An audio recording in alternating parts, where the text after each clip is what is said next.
에ze키엘서 44장. 동쪽 대문의 용도. 그 사람은 나를 성전 밖 동쪽으로 난 대문으로 다시 데리고 갔는데 그 대문은 잠겨 있었다. 그때 주님께서 나에게 말씀하셨다. 이 문은 잠가둔 채 열어서는 안 된다. 아무도 이 문으로 들어가서는 안 된다. 주 이스라엘의 하느님이 이곳으로 들어왔기 때문이다. 그래서 잠겨 있어야 한다. 다만 제후는 그가 제후이므로 여기에 앉아 주님 앞에서 음식을 먹을 수 있다. 그는 대문 현관 쪽으로 들어왔다가 다시 그 길로 나가야 한다. 성전 출입 규칙. 그는 다시 나를 데리고 북쪽 대문을 지나 주님의 집 앞으로 갔는데 내가 보니 주님의 집이 주님의 영광으로 가득 차 있었다. 그래서 나는 얼굴을 땅에 대고 엎드렸다. 그때 주님께서 나에게 말씀하셨다. 사람의 아들아, 내가 주님 집의 모든 규정과 법과 관련해서 너에게 일러주는 것을 모두 명심하여 눈으로 잘 보고 귀로 잘 들어라. 그리고 주님의 집으로 들어오는 곳과 성전에서 나가는 모든 것을 명심하여라. 저 반항의 집안인 이스라엘 집안에게 말하여라. 주 하느님이 이렇게 말한다.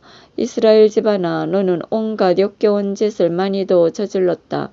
너희는 마음에 할례를 받지 않고 몸에도 할례를 받지 않은 이방인들을 들어보내어 내 성전에 머무르면서 나의 집을 더럽히게 하였다. 너희는 나에게 음식 곧 굿기름과 피를 바치면서 이렇게 온갖 역겨운 짓을 하여 나의 계약을 깨뜨렸다.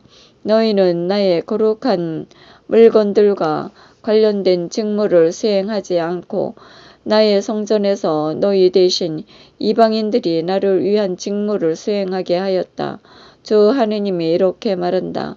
마음에 할례를 받지 않고 몸에도 할례를 받지 않은 이방인은 누구도 내 성전에 들어올 수 없다.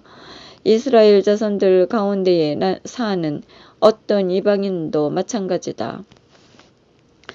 레위인들은 이스라엘이 나를 떠나 자기들의 우상들을 쫓으며 헤맬 때 나에게서 멀리 떠나갔기 때문에 그 죗값을 짊어져야 한다. 그들은 이제 나의 성전에서 주님의 집 문지기 일을 하고 주님의 집에서 시종드는 일을 하게 된다. 그들은 백성에게 번제물과 다른 희생제물을 잡아주고 백성의 시종을 들기 위하여 그들 앞에 준비하고 서 있어야 한다. 레위인들은 백성이 섬기는 우상들 앞에서 그들의 시종을 들어 이스라엘 집안을 채찍게 하는 걸림돌이 되었기 때문에 나는 그들을 거슬러 손을 들고 맹세한다. 주 하느님의 말이다. 그들은 자기들의 죗값을 짊어져야 한다. 그들은 사제직을 수행하러 나에게 다가오지 못하고 나의 모든 거룩한 제물 곧 가장 거룩한 것들에 다가가지 못한다. 이렇게 그들은 수치와 더불어 자기들이 저지른 역겨운 짓들의 결과를 짊어져야 한다. 나는 그들을 주님 집에 직무를 수행하는 자들과 세워 그곳의 온갖 일, 곧 그곳에서 해야 하는 온갖 일을 하게 할 것이다. 사제들. 이스라엘 자손들이 나를 떠나 헤맬 때 차독의 자손들이 레위인 사제들을 내 성전의 직무를 준수하였으므로 나에게 가까이 나와 나를 섬기고 내 앞에 서서 나에게 굿기름과 피를 바칠 수 있다. 주 하느님의 말이다. 그들은 내 성전에 들어올 수 있고 내 상에 가까이 와서 나를 섬길 수 있으며 나를 위한 직무를 수행할 수 있다.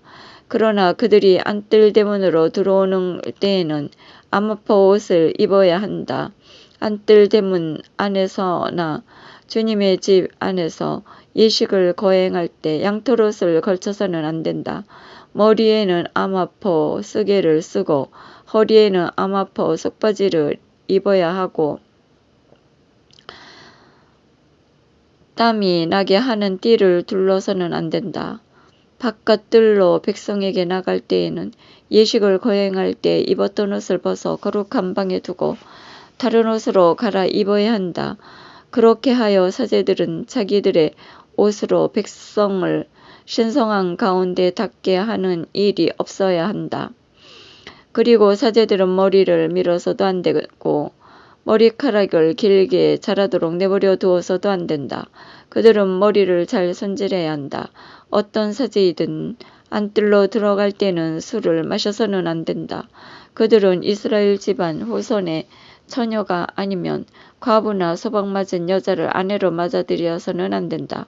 그러나 사제의 과부는 맞아들일 수 있다. 사제들은 거룩한 것과 속된 것을 구별하도록 내 백성을 가르치고 부정한 것과 정결한 것을 구별하도록 그들을 깨우쳐 주어야 한다. 소송이 일어나면 판관으로 나서서 내 법규들을 따라 판결을 내려야 한다. 또한 나의 모든 축일에 나의 법과 규정들을 준수하고 나의 안식일을 거룩히 지내야 한다. 사제들은 죽은 이에게 다가가서 자신을 부정하게 만들어서는 안 된다. 그러나 아버지나 어머니, 아들이나 딸, 형제나 시집가지 않은 노이를 위해서는 자신을 부정하게 만들어도 된다. 그 뒤에 정결하게 된 다음에는 이래가 지나야 한다. 그런 다음에 성소에 곧 그곳에서 예식을 거행하려고 안뜰로 들어가는 날에는 자기 몫으로 속죄 제물을 바쳐야 한다. 주 하느님의 말이다. 사제들에게는 상속 재산이 있다. 내가 바로 그들의 상속 재산이다.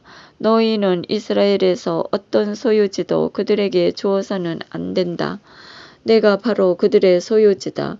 그들은 곡식 제물과 속죄 제물과 보상 제물을 먹는다. 또 이스라엘에서 바치는 완전 봉헌 제물 모두 그들의 것이다.